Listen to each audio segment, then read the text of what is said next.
అందరికీ నమస్కారం అండి. నేను మీ బోరుగడ్డ అనిల్. ఇప్పుడే రాజమండ్రి చేరుకున్నాను అనంతపురం నుంచి. నిన్న మా అడ్వకేట్ నారాయణ రెడ్డి గారు అనంతపురం ఖచ్చితంగా రావాలి, ఇక్కడ రిమాండ్ రిపోర్ట్ రిలీజ్ అయింది, ఇది ఖచ్చితంగా నువ్వు ఇక్కడికి వచ్చి ఇక్కడే నువ్వు రిమాండ్ రిపోర్ట్ ఇచ్చి నేను రిలీజ్ ఆర్డర్ ఇక్కడే ఇవ్వాలని చెప్పి ఆయన చెప్పడంతో నేను పొద్దున హుటాహుటిగా బయలుదేరి వెళ్ళడం జరిగింది. బెయిల్ వేశారు నిన్న, అక్కడ బెయిల్ వస్తుందని చెప్పారు ఆయన. ఇక అది రాకపోవడంతో మళ్ళీ హుటాహుటిని బయలుదేరి, ఎందుకంటే ఆయన ఇక్కడ కాదు అనంతపురమే నీకు రిమాండ్ రిపోర్ట్ ఇచ్చింది, అనంతపురంలోనే నువ్వు రిమాండ్ రిపోర్ట్ రిలీజ్ రిపోర్ట్ చూపించాలని చెప్పడం జరిగింది. కాబట్టి దీని విషయంలో నేను అక్కడికి వెళ్ళడం జరిగింది. అడ్వకేట్ గారు, మా అడ్వకేట్ లీగల్ కౌన్సిల్ ఆయన మాట విని, దాని పరిస్థితుల్లో నేను వచ్చే క్రమంలో బాగా లేట్ అయిపోయిందండి. నేను ఎక్కడికి పారిపోలేదు, ఎక్కడికి పారిపోయే వ్యక్తిని కాదు. I'm a law abided person. I have very good respect and regards with law. నాకు చాలా గౌరవం లా అంటే. న్యాయమూర్తులన్నా న్యాయస్థానాలన్నా అపారమైన నమ్మకం ఉందండి. అండ్ నేను ఎటువంటి ఫేక్ సర్టిఫికేట్స్ పెట్టలేదు. ఆ సర్టిఫికేట్ ఇచ్చింది, మెడికల్ సర్టిఫికేట్ ఇచ్చింది రాఘవ్ శర్మ గారే. ఆ మెడికల్ సర్టిఫికేట్ లో ఏం పొందుపరిచారంటే, ఆ మెడికల్ సర్టిఫికేట్ లో ఆయన ఇచ్చిన పరిస్థితి ఏంటంటే, మా మదర్ కి సర్జరీ చేసిన హాస్పిటల్లోనే వైద్యం చేయిస్తే మంచిది అని చెప్పి ఆ రాఘవ్ శర్మ గారి హాస్పిటల్ నుంచి లెటర్ ఇవ్వడం జరిగింది.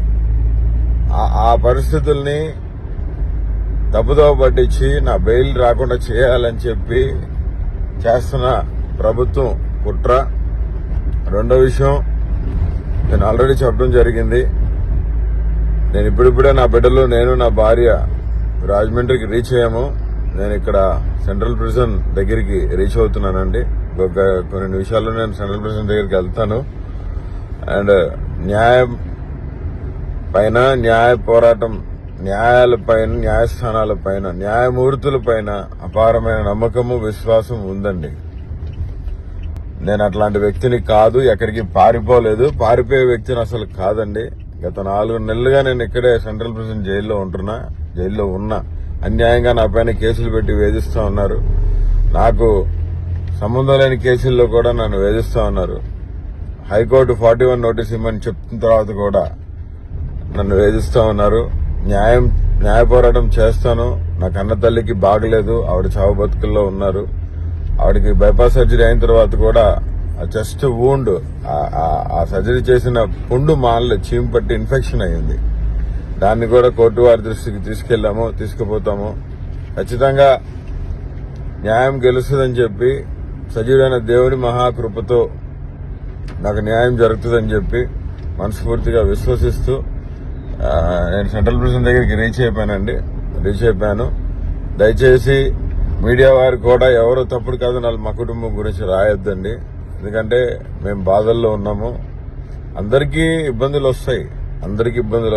దేవుడు ఖచ్చితంగా మమ్మల్ని ఇబ్బందుల నుంచి విడిపిస్తాడని విశ్వాసంతో జగన్మోహన్ రెడ్డి గారే మరొకసారి, వైఎస్ జగన్మోహన్ రెడ్డి గారు మరొకసారి చొరవ కల్పించుకొని, నా విషయంలో చొరవ చూపించి కల్పించుకొని నాకు సహాయం చేయాలని, జగన్మోహన్ రెడ్డి గారే నన్ను కాపాడాలని, సజీవుడైన దేవుడి మహాకృపతో న్యాయమే గెలుస్తుందని చెప్పి మళ్ళీ నేను చెప్తూ,